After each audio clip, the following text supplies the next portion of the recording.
एकेडीयू में जो आने वाला सेमेस्टर का एग्जामिनेशन है, उसमें फिजिक्स के कुछ जो ज़रूरी इंपॉर्टेंट क्वेश्चंस हैं, चलिए इसको डिस्कस कर लेते हैं। पहला हमारे पास यूनिट है क्वांटम मैकेनिक्स का। तो जैसा क्वांटम मैकेनिक्स का टॉपिक है कि क्लासिकल मैकेनिक्स में क्या कमियां थी, उसके बाद फिर प्लांक की थ्योरी, फिर ब्लैक बॉडी रेडिएशन। सिर्फ ब्लैक बॉडी रेडिएशन, बहुत डेरिवेशन नहीं, सिर्फ उसका क्वालिटेटिव ही करना होता है। फिर कॉम्पटन इफेक्ट हो गया, डी ब्रॉगली कॉन्सेप्ट हो गए थे, डेविसन जर्मर एक्सपेरिमेंट हो गया, Schrodinger equation, phase group velocity, physical interpretation और फिर पार्टिकल वन डायमेंशनल बॉक्स। तो अगर इस पॉइंट ऑफ व्यू से देखें कि कौन से क्वेश्चंस को आपको तैयार करना चाहिए, मेरे ख्याल से, this is just my personal opinion, my personal experience, तो आप एक क्वेश्चन ये तैयार जरूर करिएगा कि जो प्लैंक का हाइपोथेसिस था, उसको उसको क्वांटम थ्योरी में उसका क्या योगदान था, प्लैंक के हाइपोथेसिस क्या थी, प्लैंक के हाइपोथेसिस, हम डी ब्रॉगली या वेव पार्टिकल ड्युअलिटी की बात नहीं कर रहे, प्लैंक के हाइपोथेसिस क्या थी। और फिर आपको प्लैंक के हाइपोथेसिस के बाद फिर प्लैंक ने डेरिवेशन दिया था, उसको प्लैंक लॉ कहते हैं। तो कैसे प्लैंक लॉ में एक वेवलेंथ लिमिट में वीन्स डिस्प्लेसमेंट लॉ डिराइव होता है और दूसरी वेवलेंथ लिमिट में रेले लॉ डिराइव होता है। इस चीज़ को आपको कैसे आप डिराइव करोगे, ये आपको आना चाहिए। This is, I think this is very important.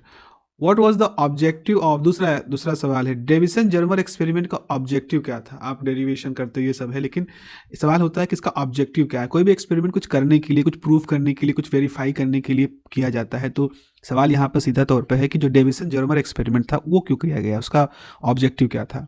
और उसके बाद फिर जो वो किया गया तो उसके कुछ रिजल्ट्स आए थे, तो आपको वो रिजल्ट जो है वो डिस्कस करने होते हैं। और फिर रिजल्ट से क्या कंक्लूजन निकला, क्या डेविसन जर्मर ने कोई बड़ी चीज़ प्रूव कर दी इस एक्सपेरिमेंट ने, या कुछ ऐसा पाथ ब्रेकिंग उसने किया, ये आपको वहाँ पर लिखना होगा। तो थोड़ा सा अपने आंसर को उस हिसाब से आपको मॉडिफाई करना पड़ेगा। उसके बाद फिर डी ब्रॉगली वगैरह, तो ये सब नॉर्मल सी बातें ही तो रहती ही हैं। आपके पास एक और बढ़िया सा क्वेश्चन आता है कि फेज वेलोसिटी आपको मालूम होनी चाहिए छोटे क्वेश्चन के लिए, ग्रुप वेलोसिटी क्या होनी चाहिए, और कैसे आप उनके बीच में एक ये संबंध प्रूव करोगे कि product of wave velocity and product of group velocity यानी वीपी और वीजी की वैल्यू सी स्क्वायर के बराबर होती है, ये चीज़। चौथा क्वेश्चन है, why is the wave nature matters, why the wave nature matter, wave nature of, why the wave nature of matter not observe in daily life. हम रोज़मर्रा की ज़िंदगी में क्रिकेट की बॉल, फुटबॉल की बॉल, या चलती हुई कार या उड़ता हुआ प्लेन, इनका वेव नेचर क्यों नहीं शो कर देख पाते हैं। तो इसको हम किसी एग्जाम्पल के थ्रू समझाएं। ये अच्छा क्वेश्चन है, इस बार मुझे लगता है इसको शायद जगह मिले, ये अच्छा क्वेश्चन है।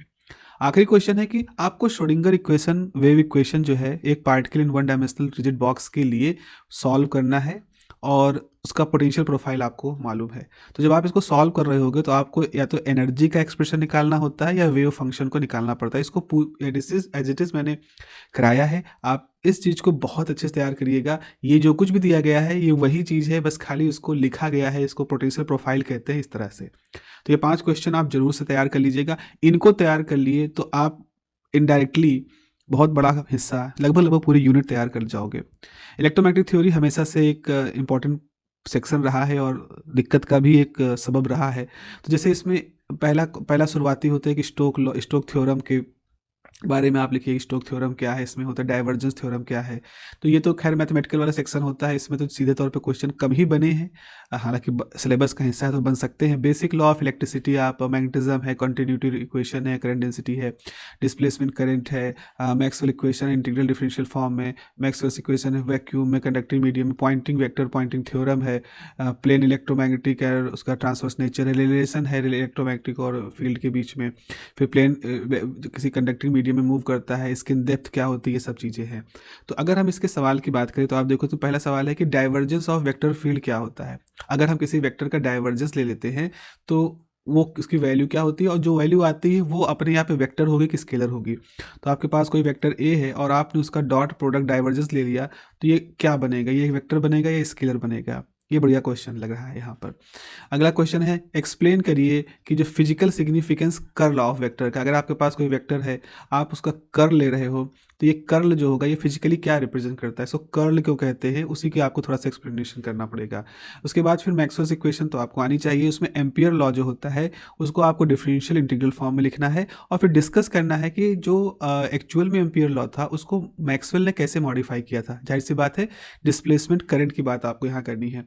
सीधे तौर पे पूछेंगे तो कहेंगे डिस्प्लेसमेंट करंट का जो मॉडिफिकेशन हुआ वो बताओ। इनडायरेक्टली पूछेंगे कि जो वो भी मॉडिफिकेशन हुआ वो क्यों हुआ, उसके पीछे कारण लिखो, और उसकी वजह से जब वो मॉडिफिकेशन हो गया तो उसके इम्प्लीकेशन क्या थे, उसका उसका फिर क्या आगे उसके प्रभाव देखे गए। ये जो ऑरेंज कलर का इक्वेशन है ये स्पेसिफिकली हमने इसका कलर चेंज किया है क्योंकि ये इंपॉर्टेंट ज़्यादा है। जैसे deduce the equation for the propagation of plane electromagnetic wave in the free space. आपको फ्री स्पेस और उसी के साथ साथ कंडक्टिंग मीडियम के अंदर मैक्सवेल इक्वेशन चारों कम से कम लिखनी आनी चाहिए। समय कमी अगर हो भी जाती है तो कम से कम आपको 4 इक्वेशन लिख दीजिए। फिर है प्रूव करिए कि जो इलेक्ट्रिक और मैग्नेटिक फील्ड होते हैं वो एक दूसरे के परपेंडिकुलर होते हैं और साथ ही साथ वो नॉर्मल होते हैं यानी परपेंडिकुलर होते हैं प्रोपोगेशन डायरेक्शन के। कहने का मतलब आपको यही प्रूव करना है कि अगर वेव जा रही है जेड डायरेक्शन में तो इलेक्ट्रिक कंपोनेंट अगर वहाँ पर वाई डायरेक्शन में है तो मैग्नेटिक कंपोनेंट वहाँ पर एक्स डायरेक्शन में होंगे। तो इलेक्ट्रिक और मैग्नेटिक भी आपस में परपेंडिकुलर हैं और ये दोनों जो है डायरेक्शन ऑफ प्रोपोगेशन के परपेंडिकुलर, ये आपको प्रूव करना है। फिर है पॉइंटिंग थ्योरम के बारे में लिखिए और डिस्कस करिए work energy theorem for the flow of energy in the electromagnetic wave. तो एक तरह से Poynting theorem work energy theorem जैसी ही है लेकिन इलेक्ट्रोमैग्नेटिक वेव के लिए है। तो आपको मालूम वर्क एनर्जी थ्योरम बड़ी फंडामेंटल चीज़ें होती हैं, तो इसको आपको रिलेट करना है कि पॉइंटिंग थ्योरम कैसे वर्क एनर्जी थ्योरम से रिलेट होती है। तो this is something more developed हो रहा है यहाँ पर थ्योरेटिकली। डिराइव करिए expression for the intrinsic impedance of the electromagnetic wave in good conductor. तो जो जेड की वैल्यू आप निकालते हो, जो इंट्रिंसिक सेमीकंडक्टर इंट्रिंसिक इम्पिडेंस होता है इलेक्ट्रोमैग्नेटिक वेव का, लेकिन उसको कंडक्टर के लिए निकालना है। और आखिरी में एक क्वेश्चन है discuss the variation of propagation constant. आपको प्रोपोगेशन कांस्टेंट के है उसके फॉर्म को लिखना होता है गुड कंडक्टर के अंदर, और जब आप ये लिख रहे होते हो तो उस समय आपको एक फैक्टर निकल के आता है पेनिट्रेशन डेप्थ का, और जिसी को हम यहाँ पर स्किन डेप्थ के नाम से कहते हैं। तो this is good question, this is very good question, question number 7। Topic number 3 है आपका wave optics, coherent sources, interference, और इसमें मुख्य रूप से इंटरफेरेंस है, डिफ्लेक्शन है और आखिरी में थोड़ा सा इवन डिफ्लेक्शन ही, पोलराइजेशन तो यहाँ टच ही नहीं किया गया है। तो जैसे यहाँ पर अगर इंटरफेरेंस की बात करें तो एक्सप्लेन करिए interference of the light wave, आपको एक्सप्लेन करना है, उसकी डेफिनेशन लिखनी है और कुछ कंडीशंस होती है जिनके अंतर्गत ही आपका इंटरफेरेंस जो होता है वो वैलिड होता है, तो आपको वो कंडीशंस लिखनी है। फिर है डिराइव करिए एक्सप्रेशन इफेक्टिव पाथ का, अगर वेज शेप फिल्म है, इसको मैंने अभी अलग से कराया है ये चैनल पे, तो आपको ये अच्छी तरह से कर लेना डेरिवेशन, क्योंकि पैरेलल फिल्म के तो कई बार आए हैं, इस बार इस बात के चांसेस हैं कि वेज शेप फिल्म भी पूछा जाए। तो रिफ्लेक्शन के केस में और ट्रांसमिशन केस में आपको इफेक्टिव पाथ बताना है, तो आपको इफेक्टिव पाथ बताना है रिफ्लेक्शन के केस में, इफेक्टिव पाथ बताना है ट्रांसमिशन के केस में, और किसके लिए, वेज शेप फिल्म के लिए। फिर जैसे न्यूटन रिंग की अगर बात करें तो इसमें कहा एक क्वेश्चन है कि एक्सप्लेन करिए कि सेंटर ऑफ जो न्यूटन रिंग है वो डार्क क्यों होता है और कब होता है डार्क, रिफ्लेक्टेड लाइट में, ट्रांसमिटेड में ब्राइट होता है लेकिन रिफ्लेक्टेड में डार्क होता है। उसके बाद फिर न्यूटन रिंग का ही है कि अगर क्या होगा, व्हाट विल हैपन, क्या होगा अगर पानी को हम इंट्रोड्यूस कर दें लेंस और ग्लास प्लेट में। तो आप एक ग्लास प्लेट लेते हो, उस पर प्लेनो कॉन्वेक्स लेंस रखते हो, तो सवाल है कि इसके पीछे पानी भर दिया जाए, पानी की कुछ मात्रा डाल दी जाए तो क्या होगा। तो क्या होगा मतलब किस तरह से फ्रिंजेस शिफ्ट होंगी, किस तरह से हम इसकी सहायता से उस लिक्विड का रिफ्लेक्टिव इंडेक्स निकाल सकते हैं, ये बातें आपको बतानी है। ये थोड़ा लॉन्ग क्वेश्चन बन जाएगा। प्लेन मिरर, अगर हमने यहाँ पर जो ग्लास प्लेट लगा होता है इस ग्लास प्लेट की जगह पे मिरर लगा दे तो क्या होगा, तो plane mirror is used instead of plane glass plate, तो ये बताइए।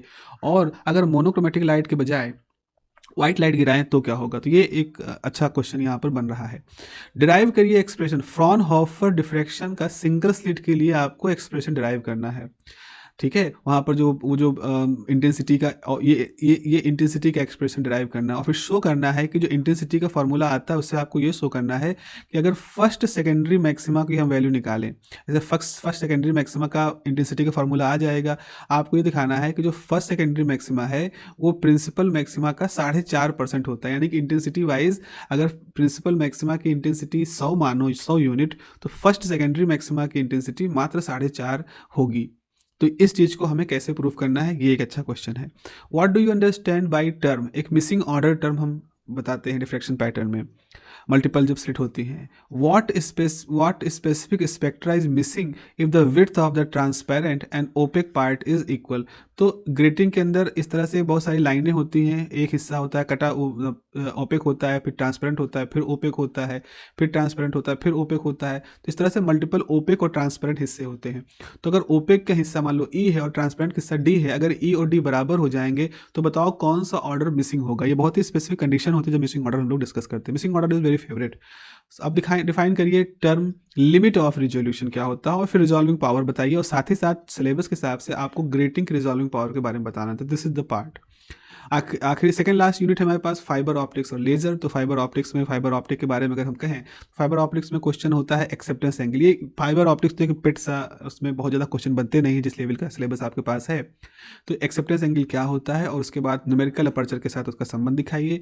उसके बाद अगर हम क्लासिफिकेशन की बात करें तो मोड ऑफ मतलब आपको क्लासीफाई करना है आपको ऑप्टिकल फाइबर को इस आधार पर कि उसमें मोड कौन कौन से फ्लो करते हैं, इस आधार पर कि उसका इंडेक्स प्रोफाइल कैसा है। उसके आगे आप देखोगे कि आपको एक्सप्लेन करना है डिफरेंस स्टेप इंडेक्स का और ग्रेडेड इंडेक्स का, एसआई और जीआई के बीच का डिफरेंस बताना है। और मेरिट और डीमेरिट बतानी है उस समय जब सिंगल मोड ऑप्टिकल फाइबर है और जब मल्टी मोड ऑप्टिकल फाइबर है। What is the pulse dispersion, pulse dispersion क्या होता है ऑप्टिकल फाइबर में, ये भी आपको समझाना है। इसके बाद अगर हम लेजर की बात करें तो लेजर में आपको मुख्य रूप से आइंस्टीन कोफिशिएंट के बारे में जानकारी होनी चाहिए और उनके बीच का इंटर रिलेशन भी मालूम होना चाहिए। आपको एक्सप्लेन करना आना चाहिए कि स्पॉन्टेनियस एमिशन से इनकोहेरेंट लाइट क्यों निकलती है। हम जानते हैं कि स्टिमुलेटेड एमिशन जो होता है उससे ही कोहेरेंसी आती है और लेजर का ये पावर होता है, लेकिन स्पॉन्टेनियस लाइट में क्या होता है, वो इनकोहेरेंट होती है। फिर आपको मालूम होना चाहिए पॉपुलेशन इन्वर्जन क्या है, लिखना आना चाहिए, और फिर वो कौन कौन से इसेंशियल जरूरी रिक्वायरमेंट है लेजर के एक्शन को होने के लिए। टाइप ऑफ लेजर में ruby laser is not very important, helium neon laser is very important. और जब भी आप रूबी लेजर या हीलियम नियॉन लेजर जो भी आप कहें, उनका एनर्जी लेवल डायग्राम आपको जरूर आना चाहिए। आखिरी यूनिट है सुपर कंडक्टर की। सुपर कंडक्टर में आपके पास बहुत कुछ तो नहीं है, जैसे एक्सप्लेन करिए मैग्नेटाइजेशन कर्व को। अगर आपने टाइप 1 टाइप 2 सेमी कंडक्टर पढ़ रखा, सुपर कंडक्टर पढ़ रखा है, तो आपको टाइप 1 टाइप 2 का मैग्नेटाइजेशन कर्व बताना, जो कि बेसिकली मैग्नेटाइजेशन और अप्लाइड मैग्नेटिक फील्ड के बीच का कर्व होता है। एग्जाम्पल दे दीजिए। सुपर कंडक्टिविटी क्या होती है, एक्सप्लेन करिए मेजनर इफेक्ट को। Right short note, high temperature super conductivity पर शॉर्ट नोट लिखिए। और एक और क्वेश्चन डिफ्रेंशिएट करिए टॉप डाउन, अगर ये नैनोस की बात करें, टॉप डाउन अप्रोच और बॉटम अप अप्रोच के बीच में आपको डिफ्रेंशिएट करना है, और किस तरह से ये दोनों मेथड नैनो पार्टिकल की सिंथेसिस यानी उनको बनाने में इस्तेमाल होते हैं। आखिरी में है एक्सप्लेन करिए सोलजेल मेथड। सोलजेल को आप अच्छे से तैयार कर लीजिएगा। यहाँ सीवीडी टॉपिक है, but I think it is not very important, तो सोलजेल के ऊपर आपको ज़्यादा थोड़ा ध्यान दे दीजिएगा। इस तरह से हम लोगों ने कुछ हर यूनिट के 5 से 6 क्वेश्चन कवर कर लिए हैं। और यकीन रखिए अगर आप इनको तैयार कर लेते हो, इनको तैयार करने का मतलब इनको आपको लिखना आना चाहिए। आप इस क्वेश्चन को बिना देखे, बिना मदद के लिख पाएँ, ऐसा करने के लिए आपको 2-3-4 बार प्रैक्टिस करनी पड़ेगी। लेकिन इतना अगर लिख पा रहे हो तो मैं मतलब आई एम वेरी श्योर अच्छे, और खास तौर पे अगर प्रेजेंटेशन अच्छा है तो आप 80% नंबर तो लेके आ ही रहे हैं। जिस भी तरह से कॉपी चेक करने वाला चेक करे, वो अगर आपने इस तरह से सारा क्वेश्चन कर रखा है वो आपको देगा। ये थ्योरेटिकल का हिस्सा मैंने किया था। अब इसके बाद आगे हम लोग न्यूमेरिकल वाले हिस्सों की बात करेंगे, क्योंकि न्यूमेरिकल का भी एक अच्छा खासा दखल होता है आपके क्वेश्चन पेपर में। तो थ्योरी वाले हिस्से को हमने यहाँ डिस्कस किया है हर यूनिट वाइज।